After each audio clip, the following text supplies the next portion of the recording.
So let me go ahead and introduce our speaker for this week.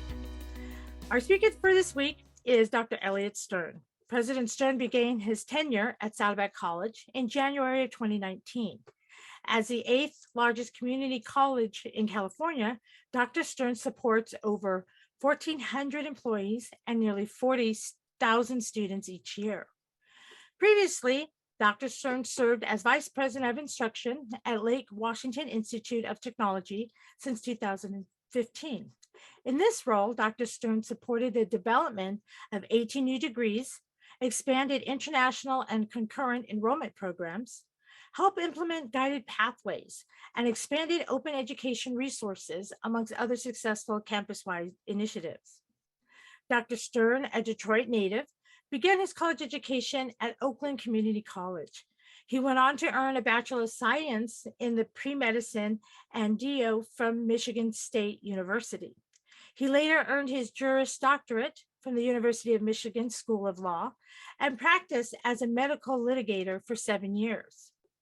Called to do something less adversarial with his career, Dr. Stern found an opportunity to teach an evening biology course at Shoreline Community College in Shoreline, Washington, 10 miles north of downtown Seattle. It was then that he fell in love with teaching and the mission of community colleges. He eventually landed a tenure-track position as a biology instructor at Everett Community College, where he taught for 10 years before being appointed to interim dean of Allied Health in 2012. Until 2015, he served as dean of STEM at Evans Community College. And I will say, we are very fortunate to have you now here, Dr. Stern, to be with us here at Saddleback College. Thank you so much. Thank you so much. It's a pleasure. I love the introduction, but it reminds me that I need to ask my team to condense my bio a little bit. It is really a pleasure for me to be here. As you heard from my bio, I taught for 10 years in community colleges. I love our mission. I love what we do, and I miss the classroom. So when I have one of these rare opportunities to give a lecture and to speak with students and hear what's on their mind, as I hope we'll do at the end of the session when you'll have an opportunity to ask some questions, it's really a thrill for me and a great way to spend our Friday. So I'm going to jump into this. This is a topic, and for those of you who have repeated the class, you may know I have been asked to give a guest lecture from time to time over the years, and I always love doing that, and I've spoken on many things, but currently I'm spending a lot of time thinking about our future, and particularly our future vis-a-vis learnings from the pandemic. And as I think about those things and learn more and do more research and then synthesize that research and have to think more about these things, it's great to actually have to put that down into an outline form and create a lecture, because it forces me to organize my thoughts, and I'm happy to share some of those with you today. So I'm going to jump right into this and share my screen with you and talk a little bit about the future of education. Oops, I need to get into my, there we go. Everybody seeing my screen? Eva, can you see my screen? Thank you so much. Just wanted to confirm. So today we're going to talk about the future of higher education, and really that's the future of education in general, as I'll speak to shortly. But I think this has important ramifications for everybody.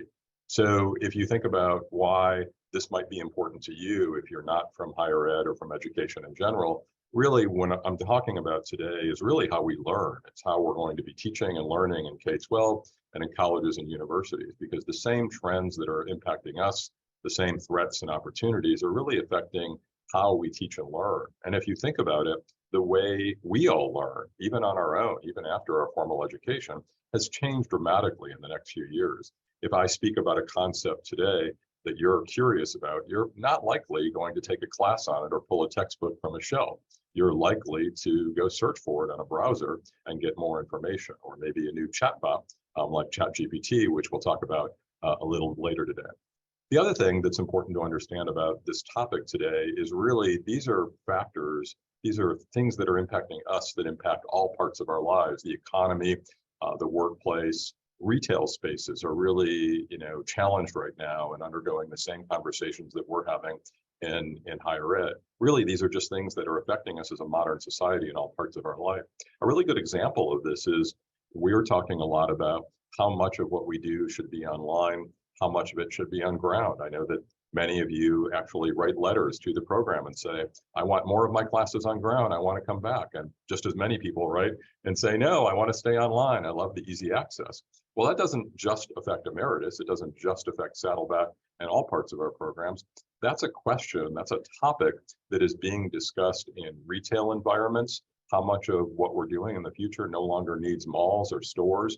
In office space, how much is going to be remote? How much still do we need offices in our future? And really all parts of our lives. So the topic today, I really think has ramifications well beyond higher ed, if it isn't of interest to you already.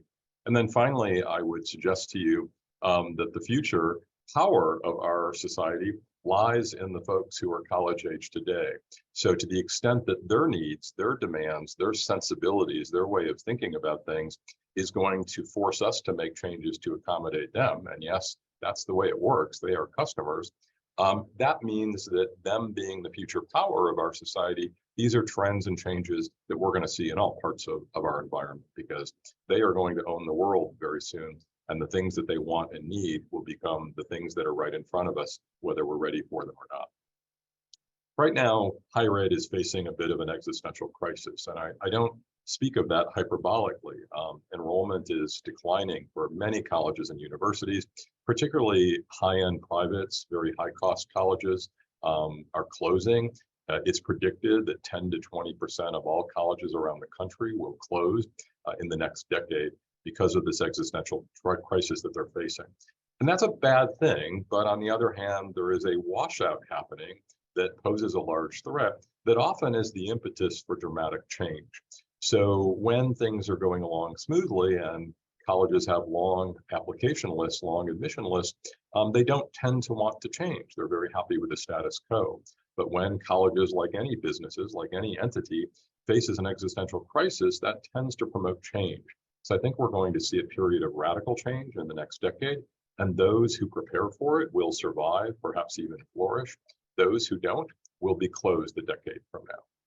The first of those threats that are facing colleges today and higher ed in general, and again, really so many parts of our lives, is a growing skepticism, particularly among younger college-age people, about the so-called value proposition of even going to college. And I think that carries over into many parts of their lives. I have a niece who questions the value proposition of learning to drive. She's now 30 years old and lived in New York and now is living elsewhere in the country, but still doesn't drive. She uses Uber and Lyft for everything. For her, she's added up the numbers. She's looked at what it costs to own a car, to maintain a car, to carry insurance, and she's decided it actually doesn't make sense, and it's much more convenient and easy for her, and much more easy when she's socializing, to grab an Uber or Lyft. So questioning the value proposition of owning an automobile is just an example of what's happening everywhere, but really it's especially impacting higher ed. I have a lot of friends right now whose kids are actually in college or wrapping up college and in the first part of their lives.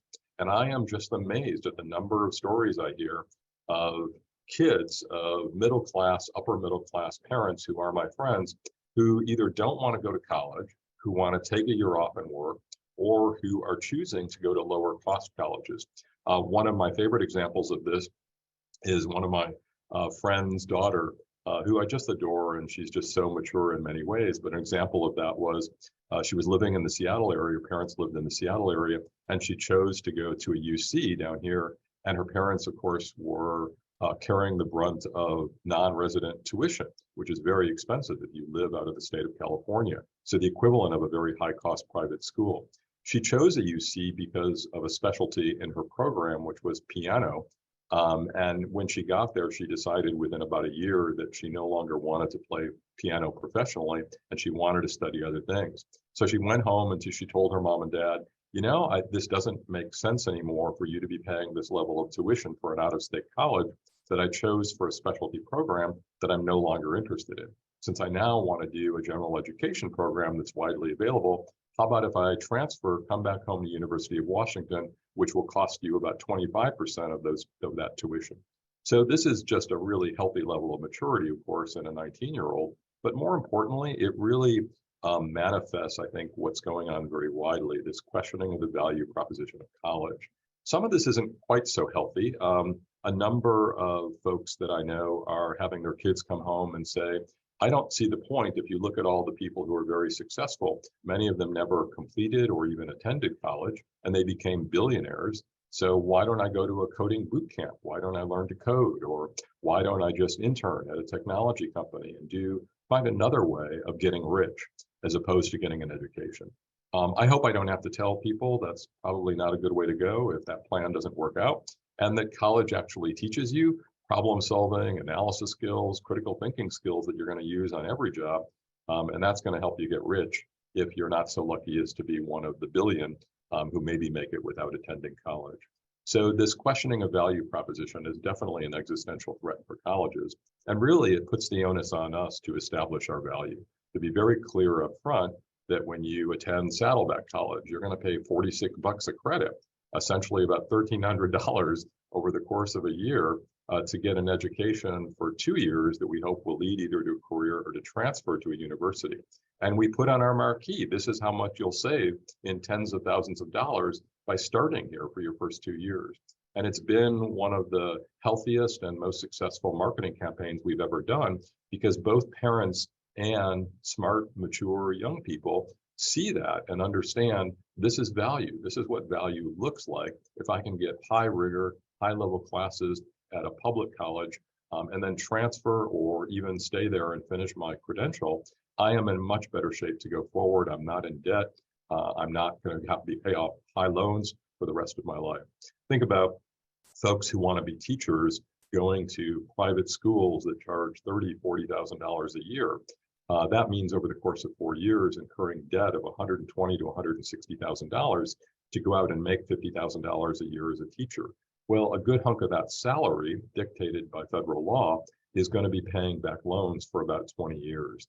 That's just not a good value proposition. And I don't think it's a bad thing generally that students are questioning value proposition. The other thing that's happening to us is that we are experiencing a decline in the birth rate and have been for a while, and that's now working its way through the system. And as that birth rate starts declining, about 18 years later, we start seeing a decline in the high school population that is ready to go to college. So that number has been growing as a wash through of the last burst of high birth.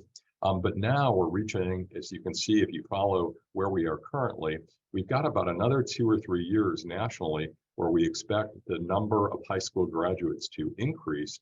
And then we're on a long, slow, insidious decline for the next 10 years. And this actually carries out in some graphs to 20 years of decline. So that means there's less market, there's less customers available for colleges and universities, and that's contributing to the existential crisis that we're facing. I'll also point out that this is a national graph. This is total US. If you look at Orange County, and particularly South Orange County, our decline is already beginning, and it's expected to be much more dramatic. It's a much more precipitous decline, and that's primarily because the cost of housing here is far too expensive for parents, for young parents to raise kiddos. So what we're seeing is an increasingly aging population, and this is a retirement place, or it's a place where people stay when they bought a home in the 70s and 80s and have Prop 13 to protect them. But it's not a place that people can afford to go to raise families. And that's not a good trend for us. And it's a scary trend for colleges that are counting on that high school population to give them their audience so that they can continue to do good work in the future. The other part of that that's happening is we're seeing a change in the race and ethnicity makeup of those high school students and the high school graduates. And that's all well and good. You can see that the Latino population is actually predicted to be more flat, as is the African American population, but the white population is declining much more precipitously. So that means the complexion of the students who are going to be attending colleges and universities in the future is going to be very different. We are heading toward a point where the majority of our students in California will be Latino students. And many colleges are not ready for that. They're not ready to understand the differences in students that come to them with different levels of experiences, different levels of preparation, different socioeconomic backgrounds, different language needs in many cases. And as a result of that, they're not going to flourish during that period, or they're going to struggle to do the good work they want to do because they have focused for so long on the vast majority of our students being white and being middle class and not thinking about who's going to college in the future. So this declining high school population has ramifications well beyond us. If you're getting Social Security or soon about to get Social Security, and I hope to do that someday, you need to be worried about that because many of the countries around the world that have faced a similar crisis of declining birth rates are struggling now to keep their own retirement funds, that is the national funds, solvent. We hear about this in Japan. We hear about it in several European countries. It's part of the crisis that's now ongoing in France, where Emmanuel Macron has tried to raise the retirement age from 62 to 64 because there aren't enough people paying into that system who are young and in their working life to keep it solvent. Our own Social Security system was reassessed just recently, and it now looks like it's solvent only until the year 2030. So politicians are going to have to find the will in the next few years. We certainly hope they will, to keep that solvency going because we are running out of young people to keep paying into it. For higher ed, it means we have to think about finding new markets. If the high school population that we support, that we serve, and has been part of our bread and butter and mainstay of our mission for so long is declining, we have to think about new audiences. And for a lot of that, the discussion is around folks who are 25 years or older, so-called non-traditional, or as we call them, the non-trad students. And you all, many of you all are non-trad students, lifelong learners are non-trad students. But the non-trad students that are going to be really important to us and we have to think about a lot in the future are people who are coming back because their jobs were made obsolete as a result of artificial intelligence and other technology factors. And we'll talk a little bit about that today. Or who need to upskill because they want a better job. Maybe they were in an entry-level job and now they want to do something different. And there haven't been a lot of opportunities in higher ed for those folks who want to come back and don't want to do a whole degree. They really just need specialized skills, shorter credentials that show that they're ready to do a new kind of job. And they don't want to learn. They don't want to earn a new associate's degree or a new bachelor's degree or go to graduate school. They want something short that's to the point that helps them make more money to support their family, to support their economy in their own community. So we need to respond to that. We need to stop thinking just about taking high schoolers and getting them ready to transfer to university or getting them ready for their first career, and instead think about second careers and upskilling and helping people reskill when their jobs become obsolete. Because as you're going to see, and when we talk about it later this morning, a lot of jobs are going to become obsolete in the next decade. The other problem that's facing higher ed right now and that's contributing to this existential crisis that I referred to is that the way that we teach and the way that we expect students to learn, just as the way I'm demonstrating today, is fast becoming obsolete. And it is not in alignment with the way that young people, and I would dare say most of us, actually learn. I mentioned at the start of the lecture that most of us, when we want to learn something, we go and do a browser search.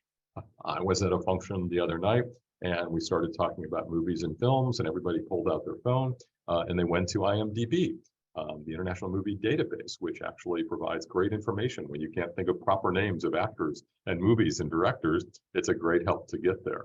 But the point is, we no longer will go to our shelf and pull out our old college textbook. That's no longer valid. It's not a good way to do research or learn anything new. Similarly, attending a lecture, as you are this morning, is not really attractive to a lot of younger people. Attention spans are much shorter. We're talking about the gaming generation. We're talking about a video generation. Attention span for the average college age student is about 9 to 11 minutes. So we've had to learn to adapt to that, and most universities have not. I have a cousin who's a professor at Princeton, and he still does traditional lectures, and he doesn't leave a lot of room unless it's a seminar class for discussion or active student engagement. And unfortunately, that just doesn't work for most younger students. So we have to really flip the entire way in which we teach and how we expect students to learn to catch up with where things are. And a lot of that means we're moving to what we call active learning experiences. So how do we engage students in discussions, as you do at times in this class, so that you're not just listening to lectures? Similarly, instead of using textbooks, most of what people need today is free on the internet. And these are the so-called open educational resources that we're using. Saddleback is way ahead of this game. I'm very proud to say we've made this a point of emphasis. The majority of our enrollments are now in classes that are zero textbook costs, what we call ZTC. So we're moving away from textbooks and compiling other resources for students, not just because it's cheaper and makes it easier to attend a class if you don't have to buy an expensive textbook. And for many of our students, that means working more hours to pay for that textbook, but it's also more consistent with the way we learn. And I would argue, it teaches students to learn in the future. This is the way we want them to be able to be lifelong learners. And teaching people from a textbook and by a lecture doesn't really teach them to be lifelong learners, because that's not the way they're going to learn when they leave college. So using engaging discussion methods and doing what we sometimes call a flip class, where the lecture or the reading might be expected as homework, so the class time is actually spent in applying the work that they've learned and discussing it and actually problem solving with it. The other thing I want to talk about today that influences higher education, and therefore all of education, and therefore so many points of our economy and our modern society, is the things we've learned from the pandemic. And it's a really nice point to be doing that, because if you would have asked me this a year ago when we were still deeper in the pandemic, my responses and my thoughts about the future would have been different, because we still thought that a lot of those things from the pandemic would stick with us and that they were going to change things for the future. And we're now at a point where we're becoming a little bit more nuanced, and we see that some of these things are changing for the long term and will be permanent in our culture, but some are fading away as the depths of the pandemic also faded away. So one of these that's very important is the whole concept that we're engaged in today, which is online teaching and learning. So online teaching and learning, whether you have understood this or not, it's really important that you think about it in these two different ways. We have so-called asynchronous teaching and learning and synchronous. So what we're doing today is a synchronous class, a Zoom class. It means that the instructor and the students are present in the same classroom at the same time, and there's a use of a technology platform to transmit the communication that they're having. Asynchronous is the more traditional kind of distance education, where there's a classroom shell, there are activities for the students to do, a discussion board, there may be videos to watch, readings, but the instructor and the students don't have to be there at the same time. The student can do it at their leisure, between work hours, they do the work when they want. I like to analogize the difference between these two kinds of teaching and learning to texting versus phone calling. And I'll tell you what I mean by that. I don't know about you, but younger people, and I have to say I'm with them on this, they don't like talking on the phone anymore. I don't really like getting phone calls because it's a message to me, hey, talk to me now, as opposed to talk to me when it's convenient to me. So I might want to talk at a different time that someone else wants to talk to me. And texting lets me do that. I can ignore the text for a short time, but then come back to it a few hours later when I have a moment. Email gives me the same opportunity. Well, asynchronous classes, the traditional kinds of learning when you're not in the classroom at the same time, are a lot like texting, and young people prefer that. Synchronous classes, which is what we did mostly during the pandemic and what we're doing today, are actually in less demand by students. They actually don't like it very much. And what we're seeing is a movement back to the asynchronous type of traditional education. And the difference between these, I think, again, goes to that analogy. Many students are working at Saddleback. The majority of our students work part-time or more. They have families, they have other obligations. And it's very difficult to ask everybody to be together from 10 to noon on a specific day of the week, if that's the time that your boss needs you to work, or that's the time that you have family obligations or need to pick up kids from school. So asynchronous learning gives students an opportunity to be more flexible. It's a lot like texting. Synchronous classes, which we did maybe 80 or 90% of all of our classes in the pandemic, are falling out of demand very quickly. We're still doing a lot of them in Emeritus, and that's because our generation may feel differently about being together on a screen. We may prefer that than asynchronous learning, but you should know that for young people and for the future of education, the trend seems to be to asynchronous. And that's something that we've just really learned in the last year. As we brought back classes to on ground, we found that the desire for synchronous classes was not that great. It's now a small percentage of our overall classes, even though it's a large percentage of our Emeritus classes. So it's an interesting trend that's really still shifting, and we don't know where it's going to land, but the future of higher ed seems to be more with the asynchronous classes than with Zoom classes. So if you invested in Zoom, it may not have been the best bet after all, even though it seemed like it at the time. The other thing that's changing for us is not just the way we teach and learn, but how we provide support for students. So advising, counseling, financial aid advising for those receiving or applying for financial aid, all those things that students do that aren't part of academics, but very important in a modern college or university. We find that students still prefer to stay online. So even though we've brought the personnel back to our campus, and even though about half of our students want to take classes back on campus, the same students, whether they're online or on ground, still prefer to get their services online. So the vast majority of appointments with counselors, typically about a half hour, are still being done by Zoom. So it's an interesting point that we're seeing some return to campus for classes that people are enjoying being together again and social. But when it comes to getting support from a counselor, an advisor, a financial aid advisor, somebody in enrollment services, people still prefer to be completely online. They don't want to have to walk in or wait for help, etc. The exception to that is health and mental health care.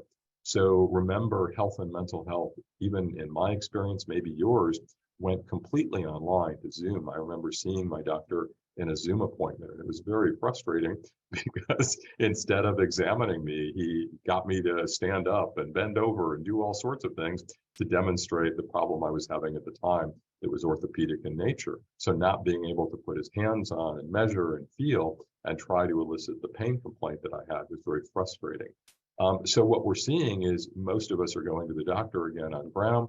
Those of us who are seeking psychological support, mental health support, are also returning on ground. And the same as of our students. We're finding that even though they're happy to get their advising, their counseling, their financial aid advice online, they actually want to be seen and be in the same room as someone who is treating them either for a physical problem or for a mental health problem.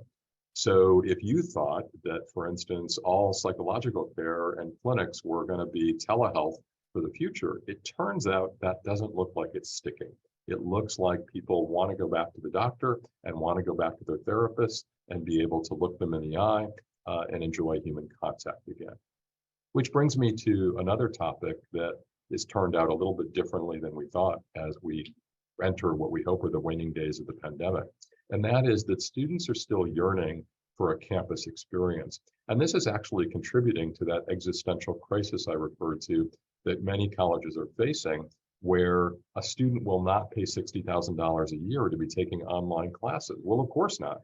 We actually do online much better than most universities because we've been doing it longer. We at Saddleback were 30% online even before the pandemic.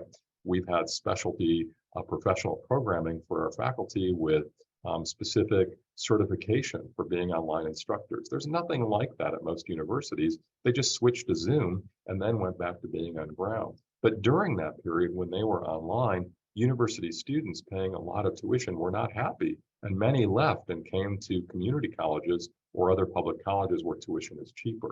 And now that we're going back, all colleges and universities are finding that students really want that robust campus life. They want to be able to socialize. They want activities happening. And we thought that they were going to be all virtual, but they still want to come back to campus occasionally and be part of that campus life and experience it, particularly if they're paying a lot of money for a college or university, which they don't do at Saddleback. They don't do at community colleges, but they certainly do at universities and private universities. So one thing I'm expecting to see in the future, and we're already working toward that goal, is creating that robust life for students, where athletics, art events, all those experiences that students want to have, that university experience, all of them are available when they come back to their college. So don't expect those things to go away. I actually expect them to flourish, and we'll talk about that a little bit in more detail in just a moment. And the other thing I alluded to is that students seem to be telling us that they really value a 3D experience. They really value being with other students, meeting their professors, the opportunity to socialize. We all miss that, right? I think when you long for something so much, as we all did for 2 to 3 years, less so in the last year of the pandemic when we transitioned, but certainly in the depths of the pandemic, and certainly in that first year, we wanted human contact and socialization more than anything else. And now that we're in the waning days of it, as I said, as we hope, we really find that we crave that. We learn to appreciate the value of those interactions. So what that means for the future of higher ed is more opportunities to bring people together. So we're already working on building more very nice, inviting communal spaces where students can hang out, more opportunities for interactions. And we're finding that even the colleges and universities that have been all online traditionally, like University of Phoenix, for instance, and Northeastern, another college that has been expanding rapidly, what they're doing now is bringing students together once or twice during the quarter or semester so that students can form a cohort, they can create a sense of community, they can complain together, they can commiserate together, they can work on projects, collaborate together. But even one or two opportunities to have that social interaction is really important. So you'll see buildings that suddenly have offices for University of Phoenix or classrooms or conference rooms. And those are really set up to give the students in that region an opportunity to come together. So we're looking at ways where we can continue to teach online for the 50% of our students that still want to do that, but also create opportunities for them to come together maybe once or twice during the semester. So as a result of that, I think universities and colleges are going to look a little bit different as we go forward. And we're very busy designing some of our future buildings right now. And one of the most common denominators is really expansive communal spaces, places for people to hang out that are really nice looking and inviting. They look in many cases like hotel lobbies. They feel warm, what you want to sit down and have a conversation, and not the way that we traditionally had little gathering spaces in colleges and universities. The other part is that I think you're going to look for outdoor spaces and indoor spaces that start to mimic what you expect to see at high-end retail, like in high-end malls. This one, the Grove in LA, where there are these spaces created that are very inviting and feel very high-end, again, hotel-like, high-end mall-like.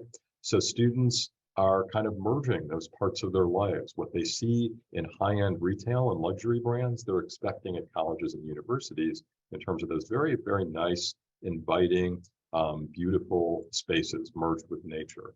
They don't want a cafeteria anymore. They want lots of diverse choices. Many of us do. So many colleges and universities are moving from traditional cafeterias to food courts with a wide variety of options, not just because students want diverse options, but because they want places to hang out and eat with their friends. And we expect that to continue even for some of the students who are online.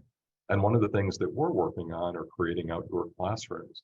For a while, we were doing this very ad hoc. In the depths of the pandemic, we were renting tents and trying to set up classrooms when, remember, we were so afraid to be inside, even with masks. You know, a classroom can have 45, 50, sometimes 60 students in it in a closed space with an instructor who was afraid to be there, and students, many of whom were afraid to be there. And we know that masking was a great help in reducing the risk, but it didn't reduce it entirely, particularly if you were wearing some of the masks that we were recommending in the early days, like cloth masks or regular surgical masks. You really had to have a much more sophisticated mask to be protecting yourself in those dense environments.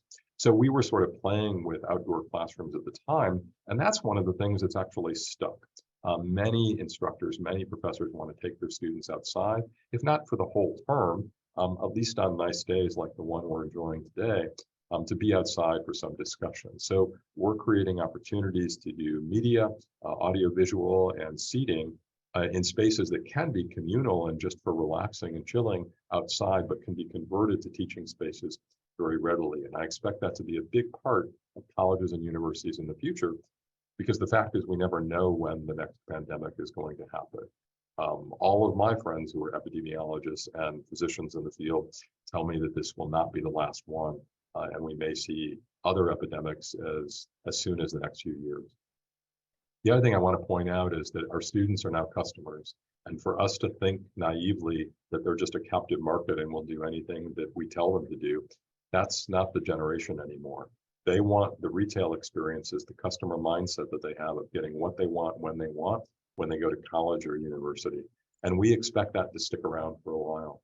So as a result of that, we're having to look at the way we schedule classes, for instance. We really need to think not about the convenience of managers and faculty, where classes were all sort of bunched together from 9 to 1 in the afternoon, but rather what works for students. If students' prime time for working is in the middle of the day or in the morning, we can't offer all the classes then. So afternoon classes, evening classes, more online opportunities. And again, that's an example where the synchronous classes don't work as well for students because if the time and day don't work for the student relative to their work or family schedule, then it's easier for them to take an asynchronous class. So they tend to gravitate that for scheduling. So really shifting the mindset from scheduling for our convenience or for traditional scheduling and looking more at what students want. And even thinking outside the box in terms of classes that either don't meet every day or all through the week through the term, but maybe meet just a few times during the term or once a week just for an hour to bring the students and instructor together. The other part of this is that we can no longer expect students to start and stop on our schedule. We're at Saddleback, like most colleges in California, on a semester schedule, a 16-week semester. That doesn't work for a lot of students. And if our semester starts on January 3rd and a student comes to us in February, we can't tell them, see you next August. We'll see you in 8 months because that's when the next full semester starts. Imagine if you went to buy a car and the dealer said, I won't have that car for you for 8 months. Chances are you would start thinking about other cars to drive. So colleges and universities have to be ready to accommodate students who want to start when they want to start instead of when the college or university schedule has traditionally begun. So a lot of us are playing with so-called late start classes or classes that take up half the term. One of our most popular types of classes now as a category are so-called 8-week classes or half term. One, because if you come to us late in the semester, we can still start you in the second half of the semester, but also because a student who fails to complete or doesn't get a good grade in the first 8-week class can retake it in the second 8 weeks and not get behind in one semester. So this is a new popular thing that we're thinking about in colleges and universities, and it's an example of where the ones who are being creative and flexible will survive and flourish, and the ones who want to teach on a traditional 16-week schedule and not vary it are going to suffer further declines in enrollment. The most important change that's been precipitated by this new consumer mentality among our students is the type of learning that students do. So let me explain this in a class that I used to teach. So I taught physiology, which was a class that's taught for nurses and a lot of other healthcare professionals where you learn how different parts of the human body work. Well, some people might have experience with some parts of the human body and how it works. They may have been nurses already or medical assistants and have a really good functioning and really good understanding of how the kidneys work or the heart works, but maybe they didn't know how the digestive system works or how other parts of the neurology system work, the neurosystem work. So they want just the parts that they want. So competency-based education, competency-based learning lets a student come in and be assessed for all things that are being taught in the class, but only learn the things that they don't know already. So for instance, if they can demonstrate that they already know a lot about the cardiac system, but don't know about the neurology system, the only thing they should have to study would be the neurology system. Many people refer to this as sometimes an emporium-like model. You get what you need when you walk into the class instead of everyone having to consume all parts of the class. This is especially true in math classes, where what students remember from high school or from other experiences really varies. And we no longer test that, but what if a student could place into a math class and move along at their own progress and finish it early if they already remembered some parts of the class? This is very complicated because usually faculty are teaching all students the same thing during the same week, and it's in the syllabus, right? So competency-based learning really flips the model because the class moves at the student's pace. And the other part of this is really rather than needing a whole credential, under competency-based learning, the student only may need a micro-credential. They need to be able to show that they've learned one thing that an employer is looking for. So for instance, instead of understanding all of computer programming and learning, say, Java or a traditional language that students learn in computer science, maybe a student just needs for their employer to learn one new language that they use on their job, say SQL or Python. So we offer certification in students who take these courses where they can put together all of these micro-credentials or so-called badges and list them in LinkedIn and show them on their resume and take them to an employer and say, these are the skills that I've achieved. You're right, I don't have a degree in computer science, but I already can work rather competently in these languages, these computer languages. So shifting from the credential model or degree model where that value proposition has been questioned to more of an emporium model where the student can upskill or gain skills in just the area they want.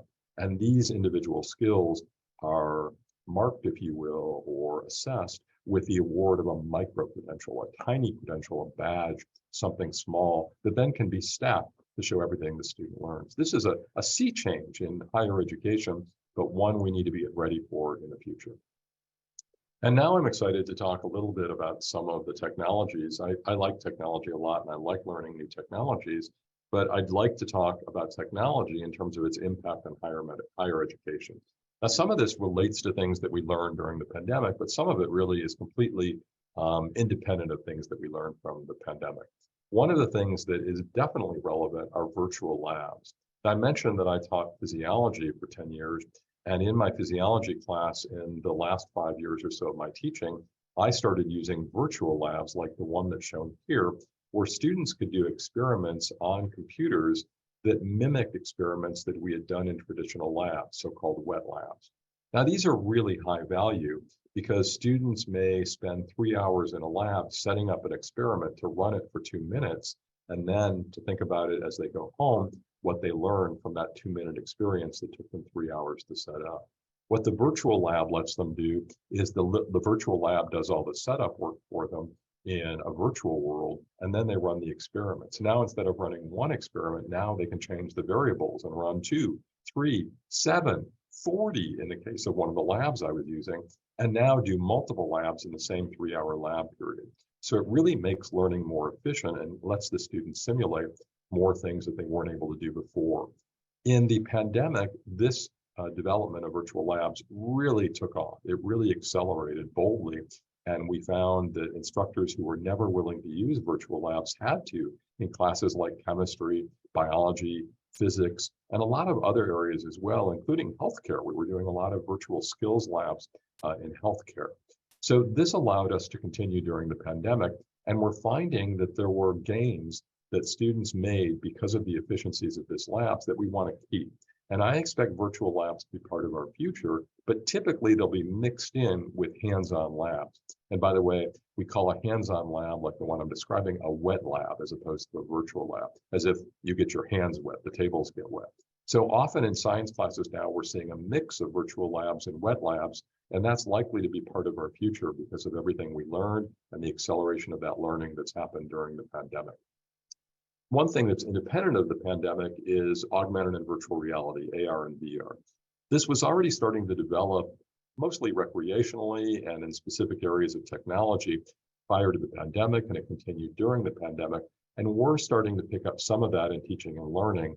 And this is going to be an expectation of students in the future. I'll give you an example of where we're using this.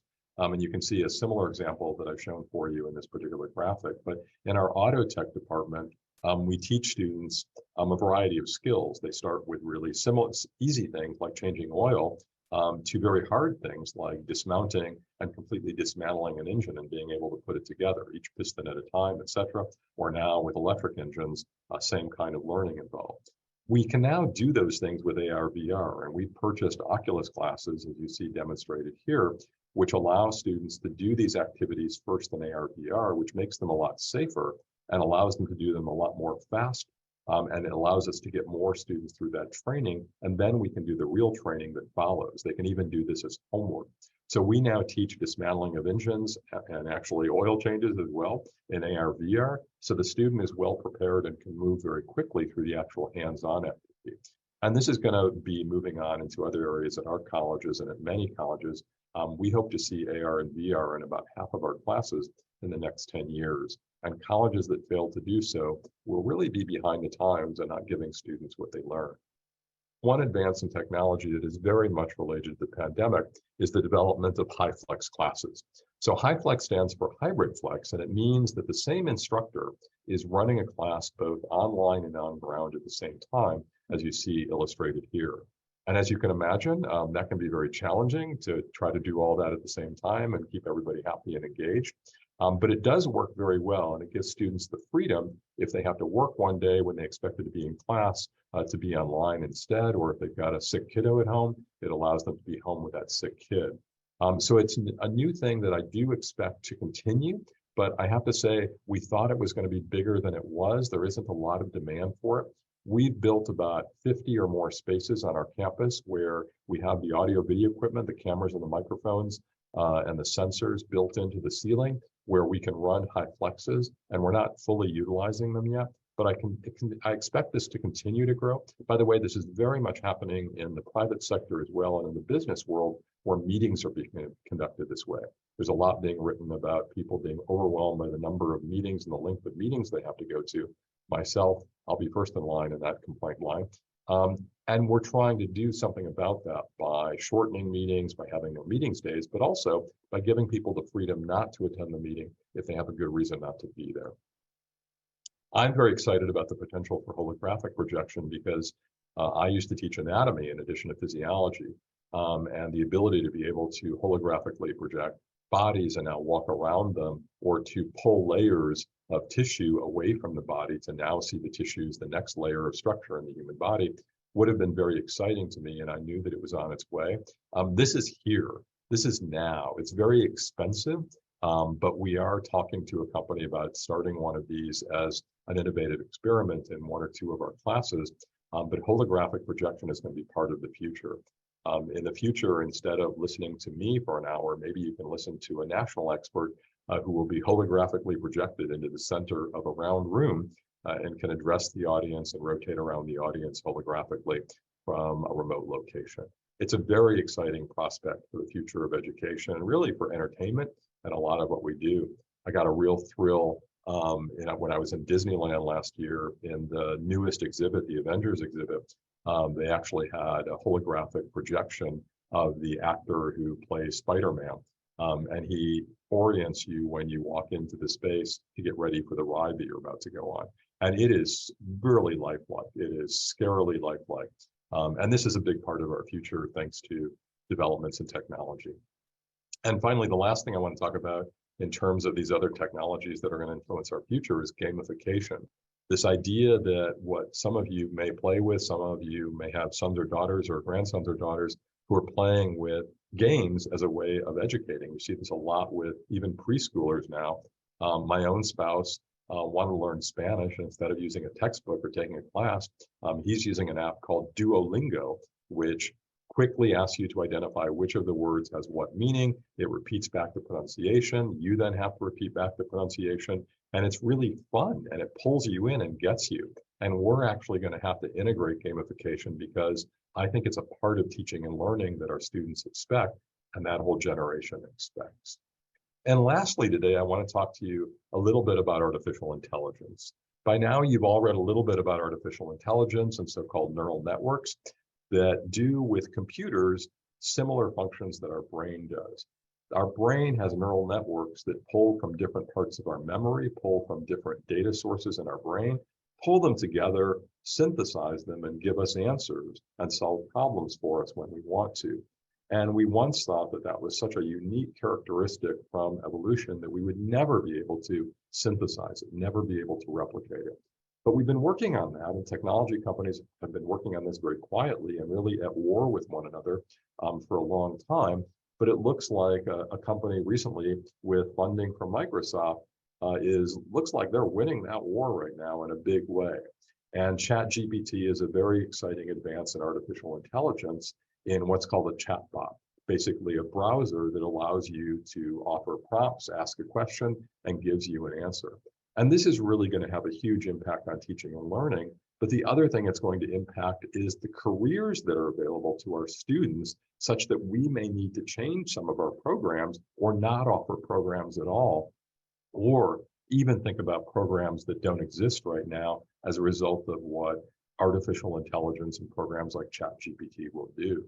So when ChatGPT first came out in December and I first played with it, I was really blown away. I gave it a few prompts. I wanted it to write a story for me. I gave it a few prompts and it wrote a detailed story, a fictional essay that was really very well written and very well constructed. It wasn't like a novel I would want to read. It lacked voice. It lacked literary style. but it was very clean and readable and really synthesized all the information that I gave to it and pulled other sources to put together an essay. I've since been using it for other things. I recently wrote a reference letter, a recommendation letter for a student I hadn't seen in a while. Instead of saying, I don't remember much about you, and this is really like a lot to ask when I haven't seen you in 10 years and don't remember much.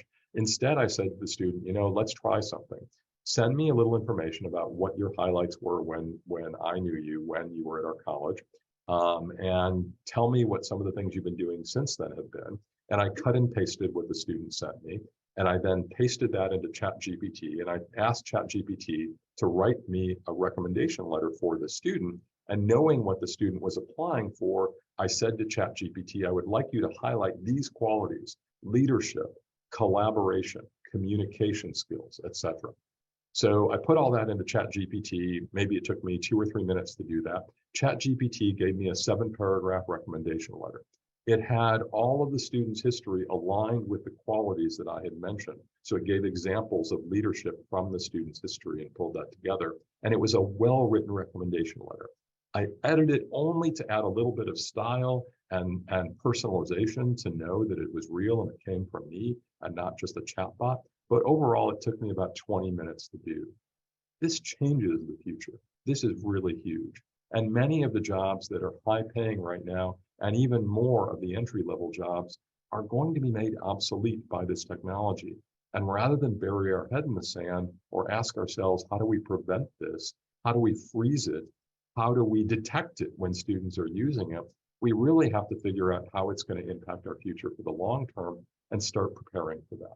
So first, how is it going to impact the workforce? Because that's important, because I don't want to send students out into programs that are at the end are going to produce well-qualified people for obsolete jobs. So here's a little diagram that shows some of the areas based on the risk of being supplanted by artificial intelligence in the future. And many of these you can see are very entry-level jobs, low-paying jobs that we probably want to replace in many cases and have a shortage of people entering these fields. And many of the replacements are really just going to be robotic features that we've been working on for a long time. Cleaning. I mean, I have a robotic vacuum cleaner at home. Many of you use Roomba. So that's been around for a while, right? But they're working on robots now that can mop floors of hospitals. We've looked at those technologies as well. Other technologies will be able to clean your house for you. They'll be able to do basic construction in large buildings in a factory, and then the walls will be put together on site, saving a great deal of money.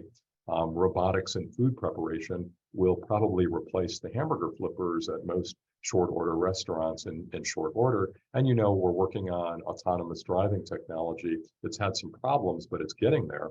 And our own auto tech program, we're moving out to Tustin in our new facility called Saddleback at ATEP. And that'll shift entirely from fossil fuel engine technology and support to EV, electric vehicle support, and autonomous vehicle support, because we're getting ready for that future. But what I'd like you to note is if you move down the list in that mid-range, there are a lot of jobs that humans are doing right now that we may not have anticipated being replaced by chatbots. But chatbots are getting very good. Those are the bots that answer questions for you, and they're getting more and more customizable and more human-like, so that it'll be very hard to tell when you're talking to a real person and when you're not. And you can even see in information technology, technology will replace the technology people. They'll be put out of a job by some of these things that are happening, even healthcare, science and engineering, a lot of hospitality and retail management. The jobs that are safest, check this out, upper management and teaching. So I'm safe. I can talk about these things without freaking out. But if I was in most of the jobs that I'm preparing students to be, I wouldn't be anxiety free. And that's why I do have anxiety about this. I do worry about it. What I put together here for you was a list of some of the jobs that currently require college degrees, including ones people get from us or universities, that may become obsolete in very short order, as little as 3 to 10 years. This is pretty scary as a result of AI. So technology, one of the most popular programs for students has been programming, computer programming, software development, coders, as well as data analysts. These are new jobs that colleges and universities have been preparing students for and ratcheting up for the last 10 years. But the danger is that code that the students learn to write, or the coding boot camps that are putting these folks out after 8 weeks who can already code, or sometimes as little as 4 weeks and charge $30,000, those jobs are going away. The code can actually be written by robotics, by artificial intelligence. So we aren't going to need all those software developers, all those people that are in hot demand that the technology companies were fighting over. We're bringing in people from India to do and other countries with visas.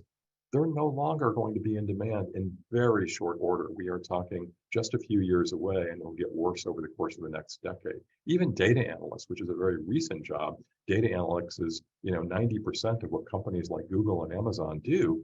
But those jobs are going to go away because the bots are getting very sophisticated at analysis.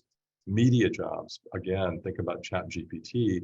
If I can write a reference letter, guess who's going to write the articles on our newspaper going forward? What reporters will do is bring in the information, but the article itself can be written by a chatbot. Lawyers have a decent future, but the people who work for them do not. All of the legal research and that work that'll be done processing documents in law will be done now by robotics, by artificial intelligence. So paralegals and legal assistants will not be in short supply, I trust you. So we don't have a paralegal program, but if we did, I'd be very worried about it. Finance, if you use a financial advisor or a trader at a brokerage house or rely on financial analysts, that's all about to be replaced by apps that young people are already using on their phone. And it's going to get harder for those people to find jobs over the next decade. Graphic designers, so the people who will be hired by a company to create a new logo, can be very expensive to do that. We've done that at Saddleback. Our whole Welcome to Opportunity logo that we use, and the logo that you see was designed by a graphic designer. Graphic designers were whole firms, and maybe in principal, one of the executives would start out, and then the associates would create all of the options and do all the colors and different font styles so the client could have a variety of options to choose from. Well, now that's done by a piece of software. It already exists. The software can ingest the graphic design that's created by one person and spit out all of the options with all of the changes. And now the associates, the entry-level jobs, aren't needed anymore, and that's going to get worse. Accountants, I still use an accountant, but you know what? For 90% of the people, software works just as well. And at some point, it's going to be more than 90% that can rely particularly on AI-generated software. Partial displacement means there's still a role for people in terms of a creative input, but their jobs will either be helped or partially supplanted by AI. So fashion designers, interior designers, landscape designers, we just did a landscape redesign of my backyard, and we used a company, an app called Shrub Hub, and it cost us $350 to get a computer-generated design that we can now bid out to contractors to build a swimming pool, a hot tub, and all of the new hardscaping that will be necessary in our backyard. We would have paid thousands for that from a landscape designer. That's the future. Hospitality industry, again, much of what we used to do behind hospitality desks is being done online. I now check into hotels using online apps. You can even use your phone to open the door lock, as many of you know, and take advantage of yourself. Teaching, I think, I just said a moment ago, is probably pretty safe. It is, but I think some of the teaching work will be picked up and teachers will be helped by artificial intelligence. And to that extent, we may not need as many teachers in the future. But again, the job itself is considered pretty safe. And finally, I want to talk about the impact of all this artificial intelligence on teaching and learning. So ChatGPT caused a bit of a panic among many university professors, and there were a lot of articles written in the weeks following its release in December and January about how we were going to detect it, how we were going to prevent our students from using it by buying software that many companies were already working on that would help detect ChatGPT. And they're still doing it. There's still many software companies that will do it, and many colleges and universities will focus on detection. I am very proud to say that our faculty have largely moved beyond the detection phase and are thinking about how to adapt to this and how to use it. So for instance, an English instructor who might have been worried about students writing an essay on ChatGPT are now saying, well, what if the student writes the first version using ChatGPT, but then has to submit that and then show how they're modifying it to bring it up and show narrative and voice and all of the human elements that go into writing. In that sense, ChatGPT can be seen as something that could be helpful to us. because what it does is it lifts the teaching and learning to a higher level. So this is called Bloom's taxonomy, and we use this a lot in teaching and learning. It refers to the kind of teaching and learning at the very bottom that many of us grew up with, memorizing, remembering things. And then the understanding level, actually being able to to explain something in different words or explain it to somebody else on an essay question, to really getting a deeper level understanding. And then one level higher than that is actually applying it. And much of our work in college, and particularly in the public schools, has focused on these lower Bloom levels, increasingly trying to move up to the application and analysis phase so that people can apply and analyze. What ChatGPT and other bots do is really all of these. They're really pulling in all of that information that's available anywhere on the internet, and it's actually synthesizing it and applying it and even analyzing it to create an essay, to create an answer to a question. So it really requires the student and future learners and lifelong learners to not have to do work that they used to have to do. And you can say, and I know you were thinking this right now, but they should learn how to do that. We all should know how to do that. And I know that's a really good response and a common response, but I would suggest to you that people said the same thing when calculators came out. When calculators came out, people were fearful. My own teachers were fearful in high school that we wouldn't use math skills anymore. Multiplication, long division, if we had calculators to do it for us. And eventually, within a year, that completely flipped. And now we look at the calculator as a tool that allows us to do a higher level of quantitative reasoning. We can think about math in new ways and apply it in new ways and analyze it in ways that we couldn't before. And what I'm hoping that ChatGPT and other examples of artificial intelligence will do is they will allow students that never had the opportunity to get to the evaluate phase, the create phase, to actually do that. So if ChatGPT writes an essay with a variety of sources, some of which are good sources on the internet, some of which aren't, well, the student still may have to evaluate the validity of those sources. Because as you all know, something you get from a source that somebody puts on Facebook is likely to be wrong more often than it is right. Whereas something from a good source, from a journal article, a primary source, is more likely to be valid, particularly if it's from a juried source. But we don't teach a lot of those skills other than in writing classes. And this really allows the emphasis of those skills to be taught in those writing classes so that students will be better critical thinkers. We have a real crisis in our society right now, given the lack of critical thinking and the ability to discern what's good information and what's not bad, and what's not good. And we saw that in spades during the pandemic.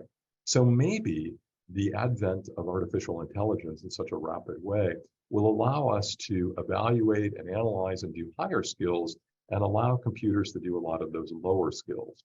The other part of this is that students will be able to spend more time creating, to applying in a very creative and new and bold way. And our hope from this is that they too will be able to become part of what Richard Florida, one of my favorite writers, says is the creative class. It is said that the future belongs to the creative class. The future belongs to the content makers, not the coders, but the content makers. So all of us have a creative aspect of what we do in all professions and jobs, but it's often shifted aside to the less important functions, which are really those more rudimentary things that we do all the time.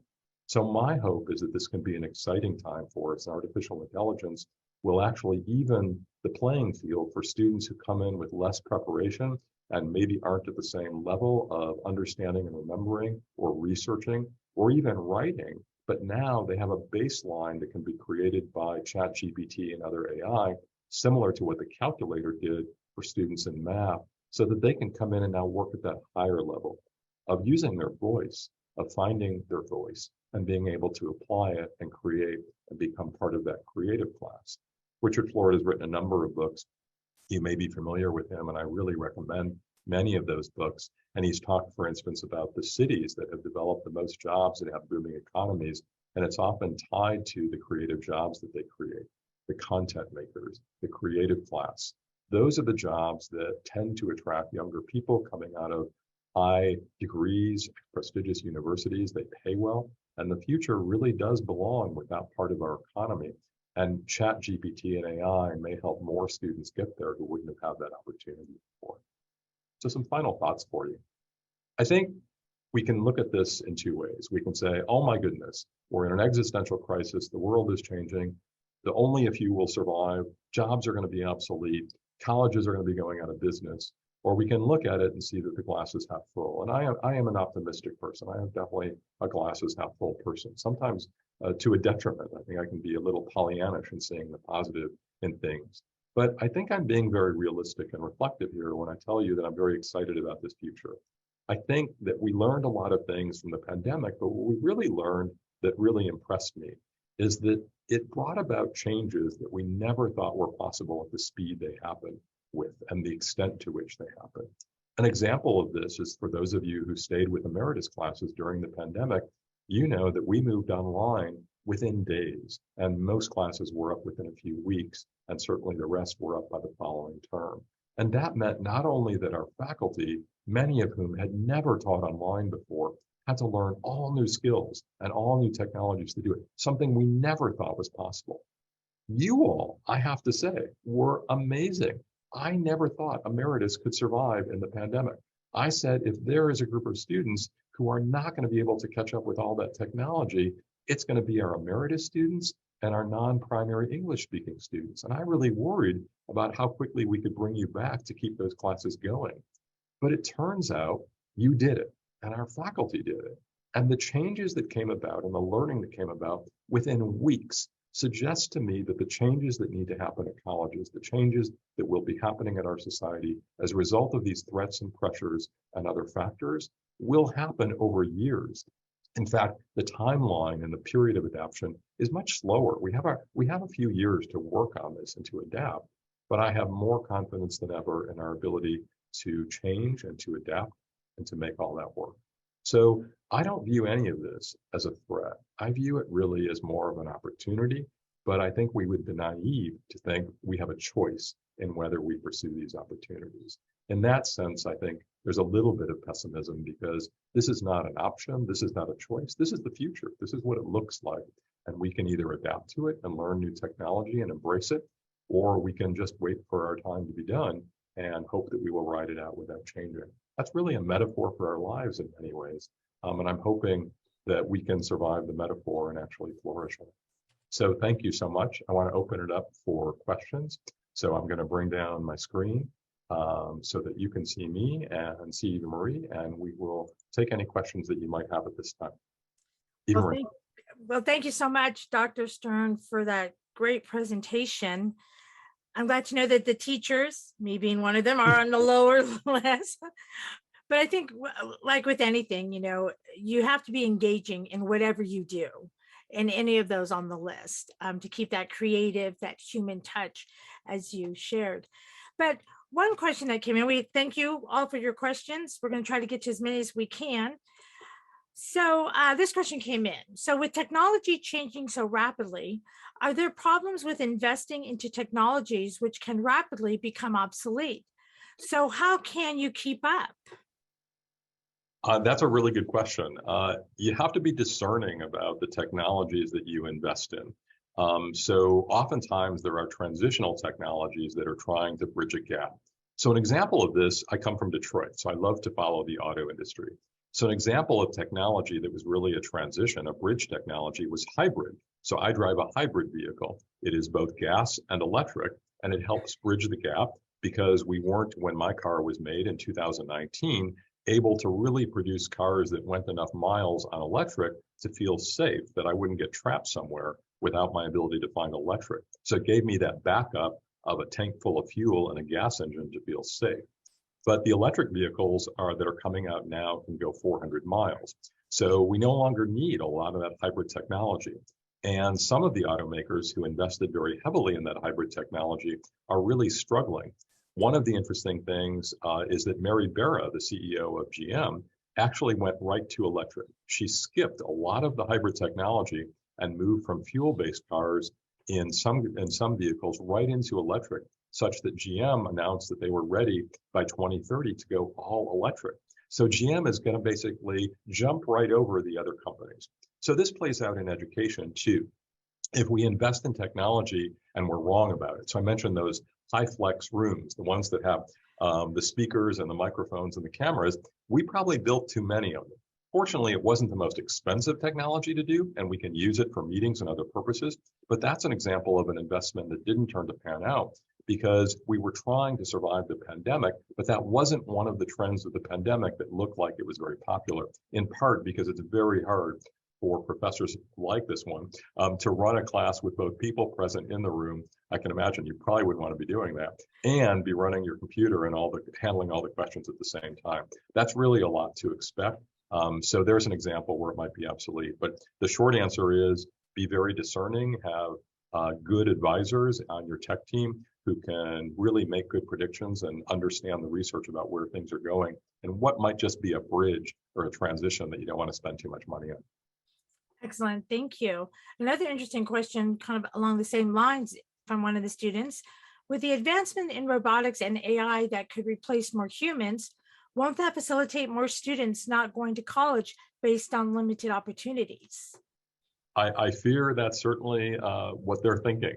But if you go back to what's left as a result of that, it's largely the people that create human contact, that create human content, that are actually doing things that the computers still need and can't do.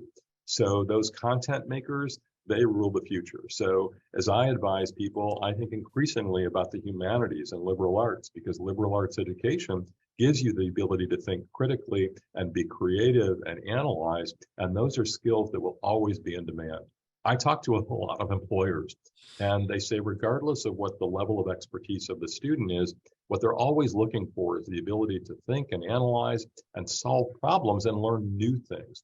And college teaches you to learn new things. It teaches you to think critically. It teaches you how to assemble research. And the value of that will never go away.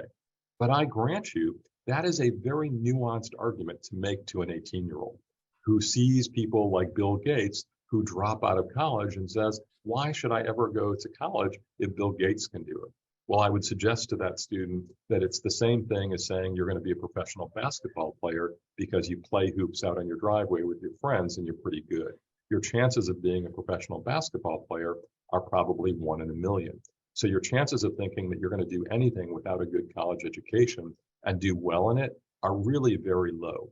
And the data actually supports that. The value of that bachelor's degree of graduate education has never been higher. What's changed is certain fields are not really paying off. So you have to be more discerning about the value proposition of the specific degree or attending a school. I would not, for instance, send my kids or anybody I advise to a private high-cost university that wasn't for a program that couldn't be had at a public university.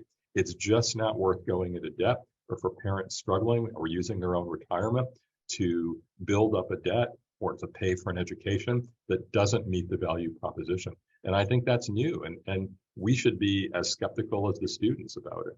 So yes, I agree. I think that's going to be a problem, and we need to respond to it. Well, and I would say along the same lines, I feel that we're also competing, being a teacher, trying to get students into college with higher wages for some of these jobs. Yep. You know, where they think, well, I'm making $24 an hour. That's pretty good. And then we're having to say, well, what about 10 years from now? You're probably only going to make $25 an hour. Yeah.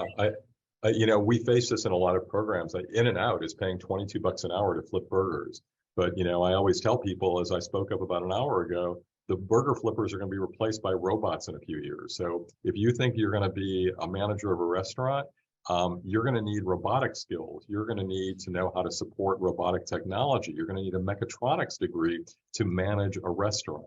So this idea of going out and making money quickly is really a hard one. But, when that frontal lobe isn't fully mature yet, it's really hard to explain these very subtle things to young people. And what we can hope is that even if they take a year to go to work and to make some money, we hope that we're going to convince them to then go to college or to maybe take a few classes.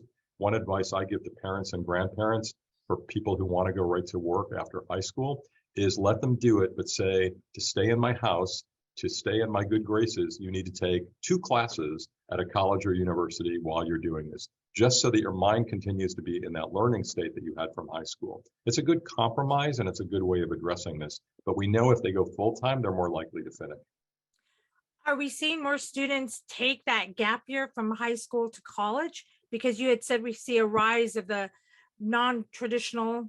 I know I was one of those coming back as a single mom with 2 kids.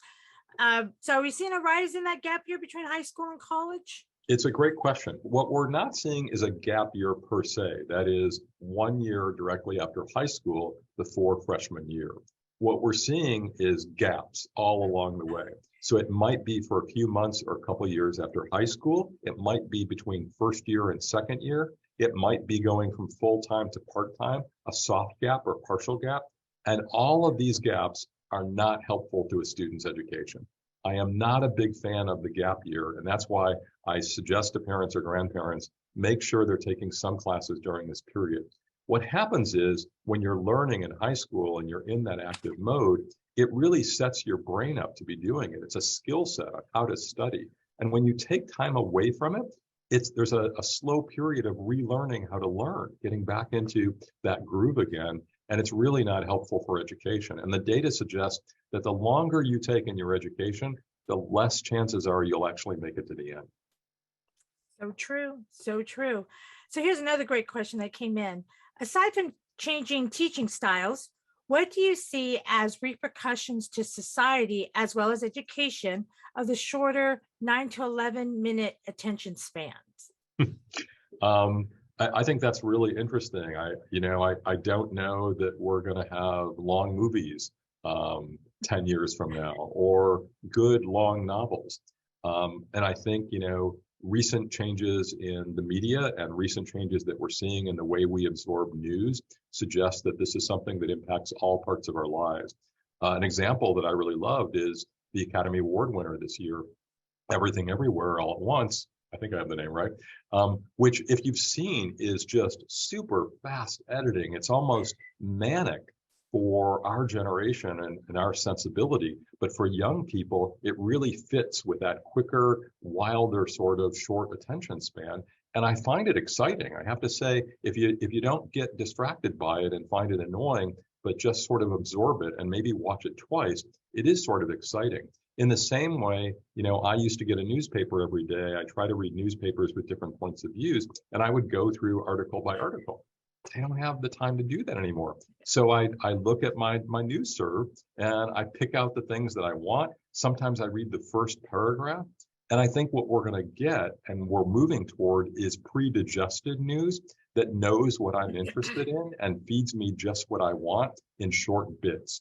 But I worry about good old independent films that are 2 hours long. I worry about 500-page novels. I don't know that there's a big future for many of those things as a result of this. And similarly, for good lecturers, and I hope that I'm a decent lecturer, I don't know that there's a lot of room for that style anymore in teaching. We really have to move away from being so-called sage on stage to being learning facilitators, to be at the side of the student and helping them learn and do small lectures, mini lectures, as you know, we call them 10, 20 minutes, but then give breaks to discuss in between and to engage students. So I see this changing. The question is very astute. This goes well beyond teaching and learning. This is our lives that are changing because of that short attention span.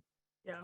And actually, that's one reason why I truly do love teaching the Emeritus, because of the life experiences that students bring into the classroom.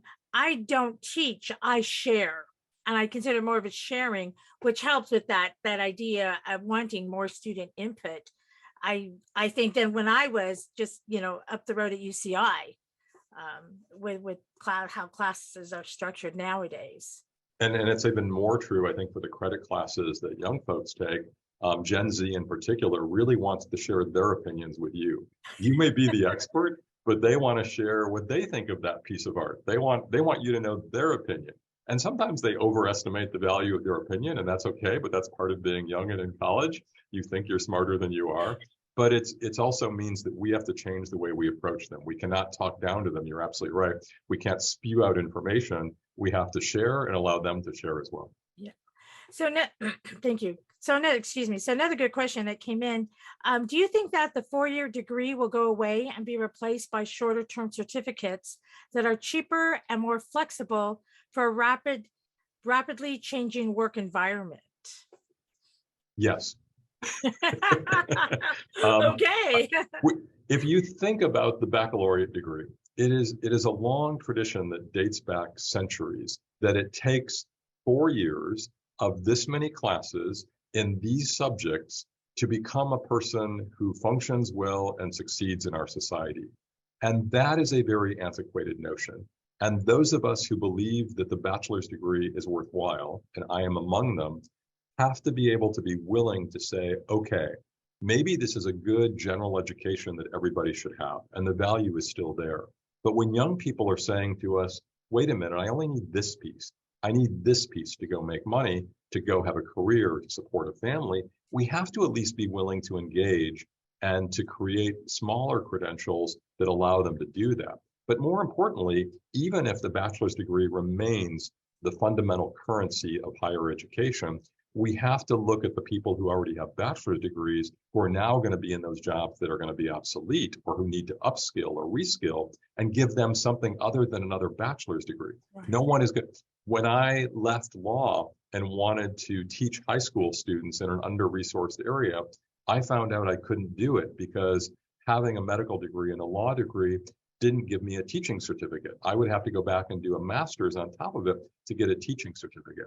Well, as crazy as that was, that just speaks to a system which only values degrees instead of skill sets that may be useful. And the future of education has to focus on the skills.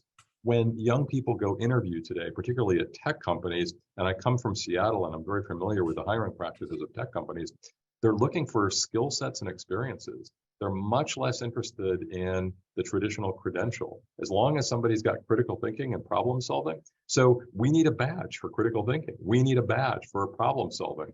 We need a badge for this computer language or that computer language. So I think it's a very good question. And I will go out there and say the bachelor's degree could potentially be in danger. It's still a good way of ensuring that somebody has a well-rounded education and is ready for what comes, particularly if in general education and liberal arts.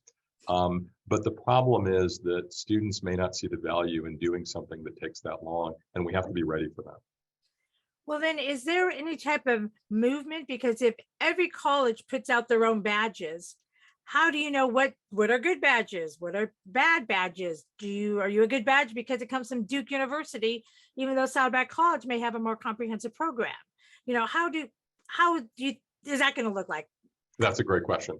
I think we're moving to certifications and common understanding of what these micro-credentials will look like. But remember, we never had that in the early days of baccalaureate degrees. If you went to a prestigious university with a big Ivy League name, your bachelor's degree was worth more and thought more of than coming from a large public college like I went to.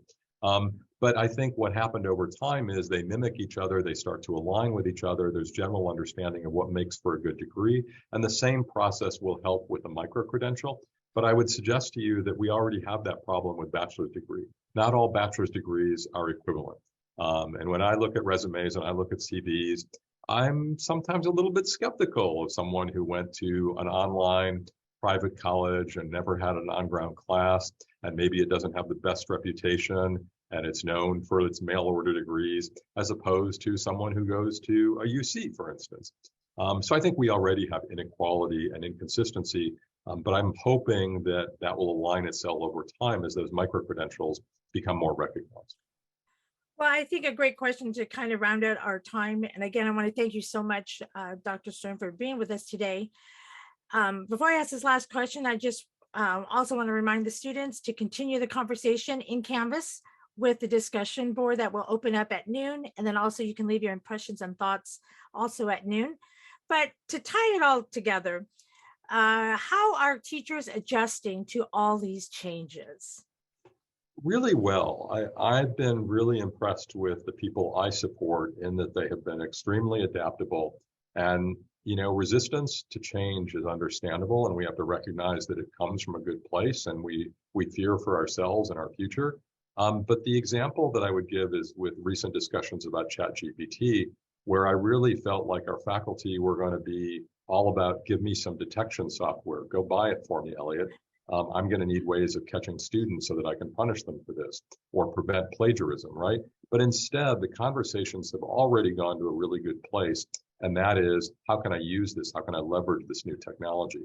And I think this change, this openness to new, bold opportunities and creativity came from the pandemic. When we had to go through these changes and had no choice and grew confident in our own ability to learn new skills, I know I did, particularly with technology, it made us more open and receptive to the idea of accepting new change in technology in the future. So the short answer is faculty are doing amazingly well with adjusting to this. And I am each day kind of astounded at how much work people do to pick up the next app, the next application, the next teaching style, when it's hard enough to keep up on your subject area expertise and on teaching skills in general. So faculty are doing really well. I wish I could say the same about faculty at most universities.